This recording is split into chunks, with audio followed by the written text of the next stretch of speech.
Rararan waka. Cece ku ce tsakanin manya-manyan mawaƙanmu da muka san su suka shahara ta fannin waƙoƙi na siyasa. To masu sauraronmu, barkanku da zuwa YouTube channel namu mai suna MJ Hausa TV. Idan ka kasance ko kin kasance sabon zuwa ne cikin wani tashin namu mai suna MJ Hausa TV, to ka mana subscribe, ka danna alamar ƙararrawa domin sanar da kai sabin shirye-shiryenmu zaran mun ɗaura. Walau na Kannywood ko kuma na manya-manyan mawaƙa, hatta waɗansu ababe da ba kuma san su ba ta fannin shirye-shiryen waƙoƙi ko kuma fina-finai. To, kuma na comment, kuma na share domin mu tabbatar da cewa kuna tare da mu.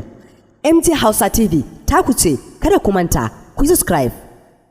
Rararan waƙa haƙiƙa mutum ne wanda ya kasance ya yi fice ta fagen waƙa ta siyasa, musamman na shugaban ƙasa, gwamnoni da ma dai makamantansu. An san sa mutum ne wanda ya iya kalamai sosai, ya iya salon waƙa, haka hasali ma kowa yana buƙatar ayyukansa. Ta kai ta kawo wasu sukan cewa wai fa ta dalilinsa mutum yakan iya cin zaɓe, ma'ana ko da shugaban ƙasa da ya kasance ya ci zaɓe, wasu sukan cewa wai dalilin waƙoƙinsa ne. To mu dai ba ma ce komai ba, to amma dai tirkashi an zo an samu matsala tsakaninsa da abokansa na aiki, ma'ana sauran mawaƙa, especially abokinsa da ya kasance Naziru Sarkin Waka. Hakika ya kasance abokin rara ne mawaƙi, ma'ana na Hausa. Dukansu in aka fahimta suna waƙa ne game da just waƙa ta siyasa da dai sarauta, makamantansu dai haka, aikinsu kusan ɗaya ne. To sun kasance abokan juna, to amma fa sai dai siyasar mu ta yau ya zo ya raba su, ma'ana sun raba jam'iyya. Shi Naziru Sarkin Waka ya kasance ya koma PDP, haka shi kuma Rarara har yanzu yana nan akan bakarsa, yana nan akan APC. Ta kai ta kawo har yayi wata sabuwar waka mai suna Ja Gaba Shine Gaba.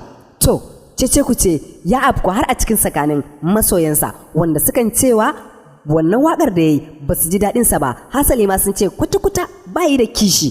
To shi yasa baki ɗaya abokansa suka janye masa, suka rabu da shi. To amma dai akan cewa wai har kusan suna so su faɗa da junansu, domin yana mai zuwa har yanzu wajensu, alhali jama'a ba sun fara kinsa domin wannan jam'iyyar da yake yi ba a yarda da shi ba, ba kuma a yarda da wannan zaɓi da aka yi, aka tsayar da ɗan takara wai wanda zai tsaya shine wai shugaban ƙasa.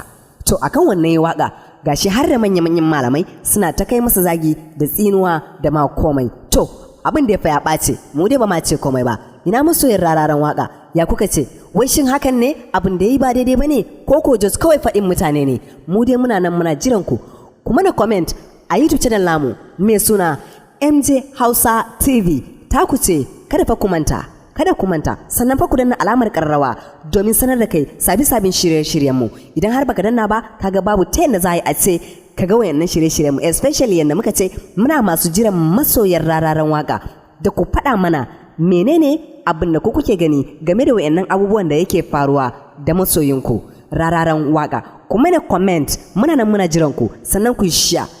MJ Hausa TV ta ku ce.